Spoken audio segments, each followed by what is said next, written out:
నిన్న నైట్ 10:30 అలా అవుతుంది టైము. సో, ఆ టైంలో తప్పట్ల సౌండ్ విని నేను సడన్‌గా నిద్రపోయింటిని. సడన్‌గా లేసి మరి ఇలా బయటకొచ్చాననమాట.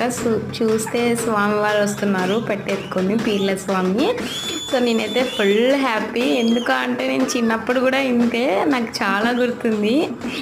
మా అన్న నేనైతే అసలు పరిగెత్తుకుంటూ వచ్చేవాళ్ళము. ఒకవేళ నిద్రపోయినా, ఏమైనా లేట్ అయినా 12, 11 అయినా కూడా ఆ తప్పట్ల సౌండ్ విని పరిగెత్తుకుంటా వెళ్ళేవాళ్ళం అనమాట నేను, మా అన్న. సో, అక్కడ చిన్నపిల్లలు డ్యాన్స్ వేస్తుంటే నాకు మా అన్న డ్యాన్సే గుర్తొచ్చింది. మా అన్న కూడా చిన్నప్పుడు అలానే డ్యాన్స్ వేసుకుంటూ వాళ్ళతో పాటు కొద్ది దూరం అలా వెళ్ళిపోయేవాడనమాట. సో, అలాగే ఈ పండగ వచ్చిందంటే చాలు నాకు మా ఊర్లో ఉరిసే గుర్తుకొస్తుంది. చాలా బాగుంటుంది ఇక్కడ గుంటకల్లో మస్తానయ్య ఉరుసు, అలాగే కాజా ఎస్పెషల్లీ. సో, అలాగే మీ ఊర్లో ఎలా సెలబ్రేట్ చేసుకున్నారో నాకు కామెంట్ చేయండి. నా వీడియో నచ్చితే లైక్ చేయండి, షేర్ చేయండి. సో, అంతే వీడియో. Bye bye.